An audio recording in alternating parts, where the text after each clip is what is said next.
मिसाल बन गया। हमारे साथ खास मेहमान जुड़ गई हैं। शालिनी अग्रवाल हमारे साथ जुड़ी हैं, नगर आयुक्त हैं सूरत नगर निगम से। शालिनी जी, बहुत स्वागत है आपका हमारे इस कार्यक्रम में।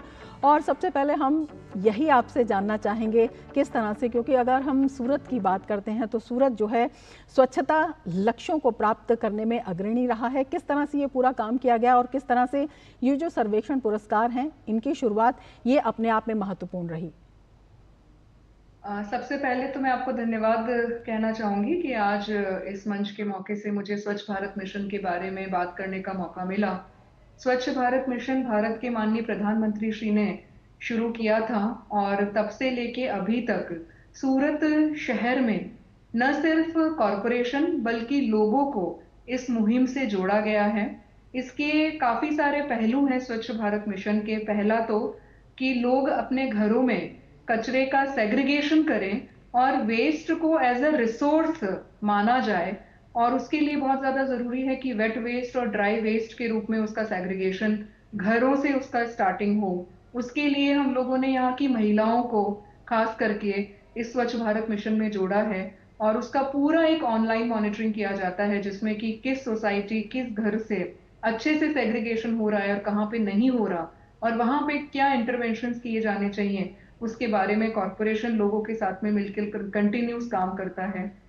दूसरा इसका बहुत इंपॉर्टेंट पहलू है 100% डोर टू डोर कलेक्शन, और उसके लिए पूरे सूरत शहर को अलग अलग पॉइंट्स में बांट के और हर जगह पर डोर टू डोर वेस्ट अच्छे से कलेक्शन हो, वो चाहे इंडस्ट्रियल एरिया है, चाहे कमर्शियल एरिया है, रेजिडेंशियल एरिया है, उसके ऊपर कॉरपोरेशन बहुत जुम्बिश स्वरूप में कैंपेन मोड में काम करता है और उसका भी real time monitoring integrated command and control centre से होता है, जिसमें सारे door to door vehicles GPS based होते हैं और उसमें कितना कलेक्शन हुआ, किस एरिया से हुआ, उसका पूरा रियल टाइम मॉनिटरिंग किया जाता है। और उसके बाद में ये जो door to door waste collection के बाद में इनको एमआरएफ सेंटर्स पे पहुंचा के वहां से प्रोसेसिंग साइट्स पे पहुंचाया जाता है, जिसमें सूरत शहर में अलग अलग तरह के प्लांट्स काम करते हैं। पहला, जहां पे वेट वेस्ट होता है उसको बायोगैस में कन्वर्ट करके इंडस्ट्रीज को बेचा जाता है।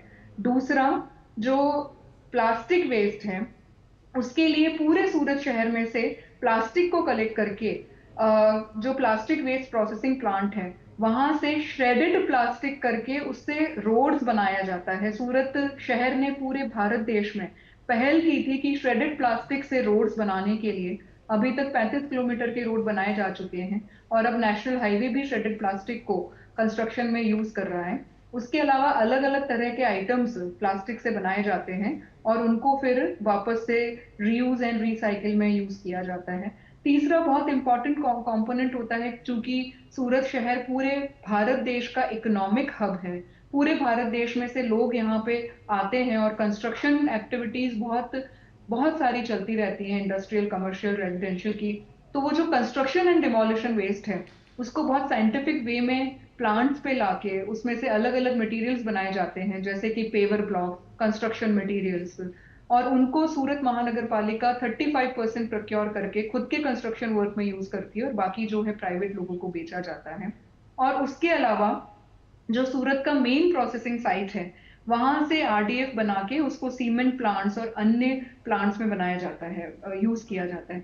मैं यहाँ पर यह भी कहना चाहूंगी कि सूरत ने लिगेसी वेस्ट के क्षेत्र में जो पुराना जो पहाड़ होते थे कचरे के, वो सारे के सारे आज से कई साल पहले साफ कर दिए और वो जो पहाड़ होते थे वहां पर अब green forest, green grass land develop हुए हैं। और उसके कारण सूरत पूरे गुजरात में, भारत देश में ऐसा शहर बना जहां पे अब कोई भी कचरे का ढेर आपको देखने को नहीं मिलता।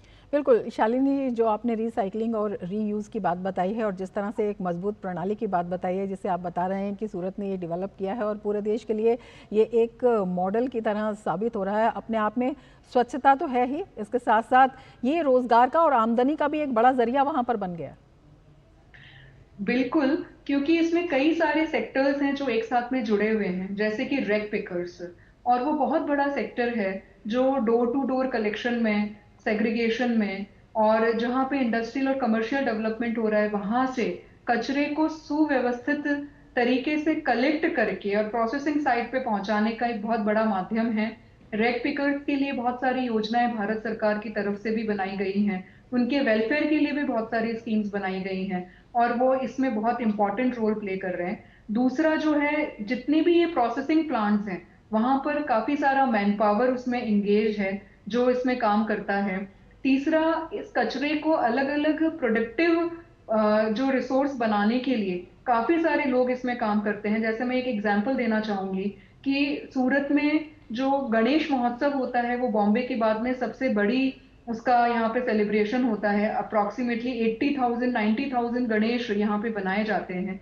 अभी 2 साल से यहाँ पर जो सखी मंडल की बहनें हैं, जो विमेन सेल्फ हेल्प ग्रुप्स हैं, वो जो कंस्ट्रक्शन वेस्ट होता है उसमें से गणेश जी बनाती हैं, जो कि इको फ्रेंडली गणेश जी होते हैं और उनको मास स्केल पर सोसाइटीज में प्रमोट किया जाता है। और उन जो गणेश जी का विसर्जन है वो भी एक उसमें गमले में किया जाता है जिससे कि वो प्लांट बन सके।